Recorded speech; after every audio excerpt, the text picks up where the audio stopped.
اعوذ باللہ من الشیطان الرجیم بسم اللہ الرحمن الرحیم۔ تیر لگتے ہی نہ کیسے غرق ہوتا ملک شام، تیر لگتے ہی نہ کیسے غرق ہوتا ملک شام، مشک کا پانی نہیں تھا نوح کا طوفان تھا۔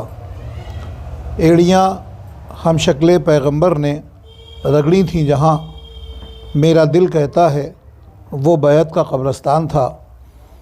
کربلا کی جنگ میں آنکھوں نے دیکھا تھا میری، کربلا کی جنگ میں آنکھوں نے دیکھا تھا میری، ایک طرف آدم کھڑے تھے ایک طرف شیطان تھا۔ عزیزوں دوستوں، ایام اعزاء کی دستک اور آغاز محرم کا سلسلہ، ہم استقبال اعزاء کے حوالے سے گفتگو کر رہے ہیں اور آج 18 اگست ہو گئی۔ بس چند دن اور باقی ہیں کہ جب ہلال محرم نمودار ہوگا اور ہم مہمان کربلا کا استقبال کریں گے، اس لیے کہ حسین، حسینیت، کربلا، عزاداری، عزادار، یہ صرف لفظیں نہیں ہیں بلکہ روح کی آواز کا نام عزاداری ہے۔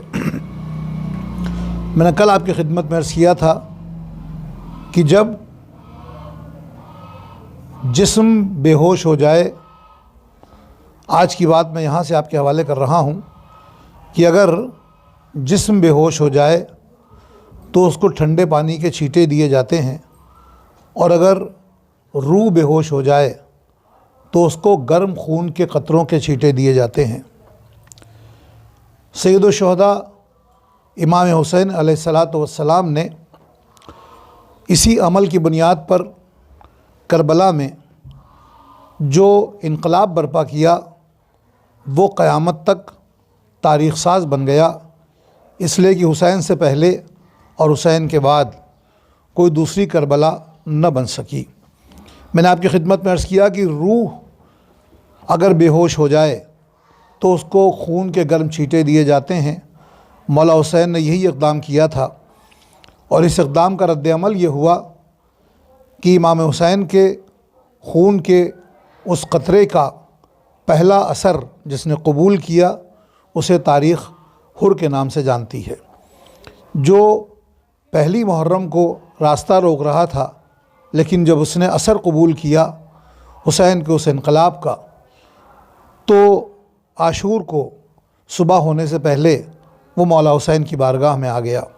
آئیے کربلا کے اس درس کو اور کربلا کے اس پیغام کو، حسینیت کے اس پیغام کو ساری کائنات میں عام کیا جائے۔ یہی ہمارا مقصد حیات ہے اور یہی ہماری زندگی کا عنوان ہے، جس کی بنیاد پر آج یہ چھوٹی سی قوم زندہ ہے، سلامت ہے، اور اس کی سلامتی کا ثبوت یہ ہے کہ جو اصل وارث ہوتا ہے جب وہ اپنی نگرانی میں کسی کو رکھتا ہے تو وہ قوم زندہ بھی ہوتی ہے اور سلامت بھی ہوتی ہے۔ اصل وارث اعضا پردہ غیب کا ساکن ہے کہ جس کی بارگاہ میں ہمیں پرسہ بھی دینا ہے، اور انہی کی وجہ سے یہ قوم زندہ ہے اور سلامت ہے۔ آئیے عزا کے اس سلسلے کو اپنے وجود کی بنیاد پر اور اپنے وجود کے ثبوت کے ساتھ ساری کائنات کے سامنے آشکار کریں۔ ہمیں نہ کسی نے کل روکا تھا اور نہ آج کوئی روکے گا اور نہ کل کوئی روک سکتا ہے، اس لیے کہ حسینیت کا پیغام نہ کل رکا تھا، نہ آج رکا ہے اور نہ کل رکے گا۔ ماضی، حال، مستقبل، زمانہ اس بات کا گواہ اور شاہد ہے کہ حسین ہیں، یزید تھا۔ وآخر دعوانا ان الحمد للہ رب العالمین۔